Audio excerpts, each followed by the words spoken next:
The question is derive an expression of torque acting on a dipole in a uniform electric field. मतलब एक uniform electric field में dipole रखा हुआ है तो उस पर कितना टॉर्क एक्ट करेगा ये हमें डिराइव करना है।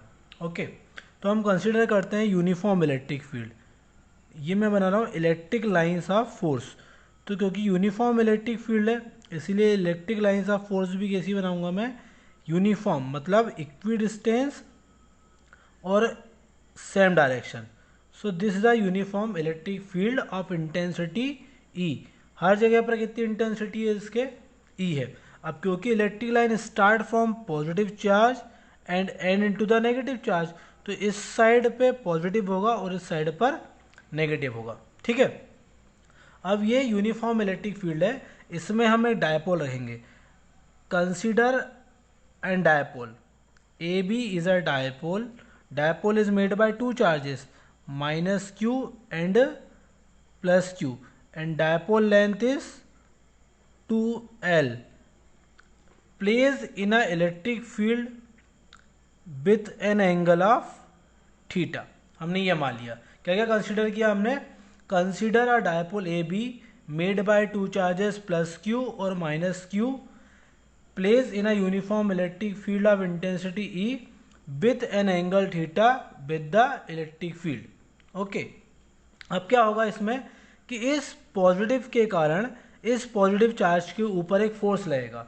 हमें यह बात मालूम है electric field intensity is a force experienced by a test charge. तो यहाँ से क्या फॉर्मूला होता है, F equals to Q naught into E. ठीक है, तो ये फॉर्मूला हम कब यूज़ करेंगे, जब भी कोई चार्ज इलेक्ट्रिक फील्ड में रखा हुआ है तो उस पर कितना फोर्स लगेगा ये हम इस फॉर्मूले से फाइंड करेंगे। ठीक है, तो यहाँ पर एक चार्ज है Q जो एक इलेक्ट्रिक फील्ड में रखा हुआ है, तो इसके ऊपर कितना फोर्स लगेगा, QE। कितना फोर्स लगेगा, Q इंटू ई।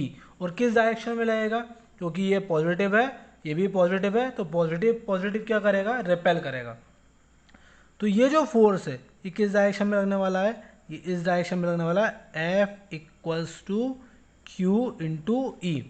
ठीक है, उसी तरीके से इस नेगेटिव चार्ज के ऊपर भी फोर्स लगेगा।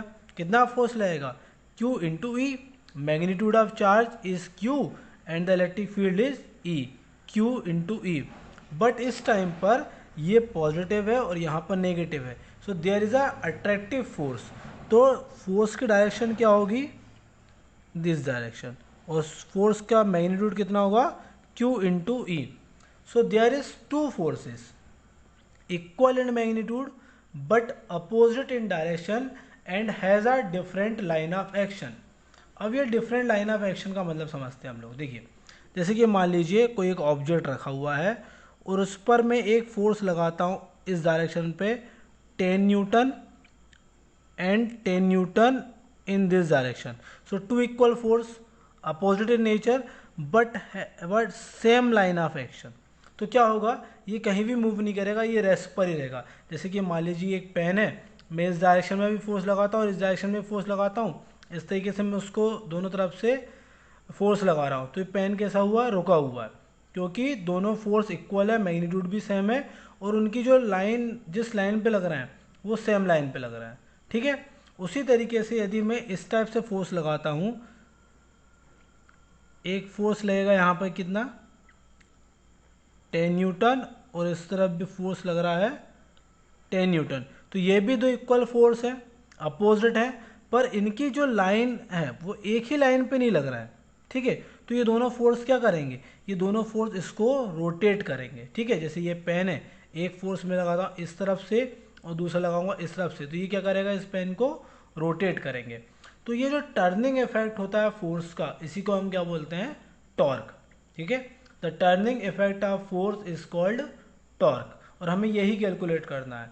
तो टॉर्क की जो डेफिनेशन होती है वो क्या होती है, डेफिनेशन ऑफ टॉर्क इज, या टॉर्क का फॉर्मूला क्या होता है, magnitude of either force,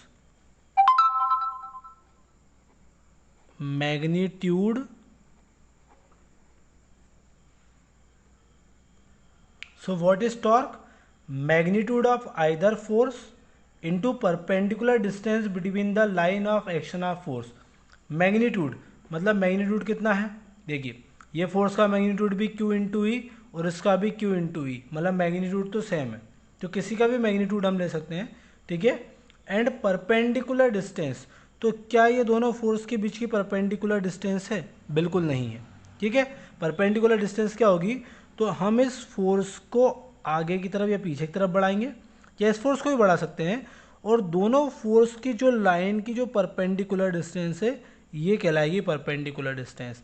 so if A B, this one is C, so B C is a perpendicular distance. तो यहाँ पे क्या लिखेंगे हम? Torque, torque is denoted by tau. Magnitude of either force मतलब Q into E and perpendicular distance, so what is the perpendicular distance? BC, this one is the equation first. अब हम क्या करेंगे, इस BC की वैल्यू फाइंड करेंगे और इसमें सिंपल पुट कर देंगे। तो कैसा फाइंड करेंगे BC की वैल्यू? देखो, तो यहाँ पे हम ले लेते हैं इन अ ट्रायंगल ABC, ठीक है। और क्या गिवन है हमें ये मालूम है यदि ये ट्रायंगल है, ये एंगल है, तो ये परपेंडिकुलर है, ये हाइपोटेनियस है, और हमें मालूम है इस हाइपोटेनियस की वैल्यू कितनी है? 2L। तो जो भी अननोन हो उसको हम हमेशा न्यूमरेटर में लिखेंगे, जो गिवन है हमारे पास उसको हम लिखेंगे डिनोमिनेटर में। तो इस ट्रायंगल से यदि मैं अननोन को न्यूमरेटर में लिखता हूँ, तो what is unknown? BC and what is known? AB, means BC perpendicular upon hypotenuse. तो ये क्या होता है? ये होता है sine theta.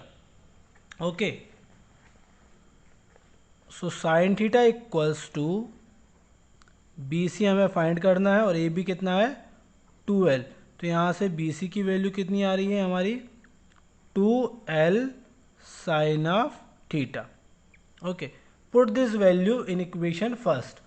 What is the equation? Tau equals to Q into BC। तो यदि मैं इक्वेशन फर्स्ट में इसको पुट करता हूँ, so tau equals to Q into E equals to 2L sine of theta. Okay, तो यहाँ से देखिए हमें एक बात मालूम है, electric dipole moment P equals to क्या होता है? Q into 2L। तो यहाँ भी क्या है? Q into 2L। इसके लिए मैं क्या लिखूँगा? PE sine of theta. So this is a derivation of torque. तो हमारे पास जो टॉर्क का फॉर्मूला आया वो आया PE साइन थीटा, ठीक है। अब उसमें हम केस की बात करते हैं। जैसे कि मान लीजिए ये इलेक्ट्रिक फील्ड है इन दिस डायरेक्शन में, ठीक है। अब ये इलेक्ट्रिक फील्ड की इंटेंसिटी कितनी है? P है। और यदि मैं डायपोल, यदि मैं पेन को डायपोल मान लेता हूँ और मैं पेन को इस तरीके से रखता हूँ, मतलब ये इलेक्ट्रिक फील्ड की डायरेक्शन में रखा हुआ है, ये डायपोल रखा हुआ है, AB इज अ डायपोल। तो इसने इलेक्ट्रिक फील्ड के साथ कितना एंगल बनाया? 0, ठीक है। देखिए यदि ये इलेक्ट्रिक फील्ड है और यदि मैं ये डायपोल को ऐसा रखता हूँ तो ये परपेंडिकुलर हो गया, ठीक है। अब मैं इसको इस तरीके से घुमाता हूँ और इसके पैरेलल हो जाएगा। पैरेलल हो गया मतलब एंगल कितना हो गया? 0। तो हमारा case first theta equals to 0 means electric dipole is parallel to the electric field. Then कितना टॉर्क लगेगा इसके ऊपर? T equals to, value put करें यहाँ पे थीटा की प्लेस पे, साइन 0, और साइन 0 कितना होता है? 0। तो ये पूरी टर्म क्या हो जाएगी? 0। This is a minimum force. मतलब जब डायपोल इलेक्ट्रिक फील्ड के पैरेलल रखा हुआ है तो उस पर कोई भी टॉर्क एक्ट नहीं करेगा। Similarly case second, when theta equals to 90, 90 का मतलब क्या हुआ? जब डायपोल इलेक्ट्रिक फील्ड के पैरेलल है उस समय इतना किस पर कितना टॉर्क लगेगा? तो formula is PE and sine 90, sine 90 is 1। तो ये कितना हो जाएगा? P into E, this is a maximum torque act on it. मतलब जब इलेक्ट्रिक डायपोल इलेक्ट्रिक फील्ड के परपेंडिकुलर होगा तो उस पर मैक्सिमम फोर्स एक्ट करेगा।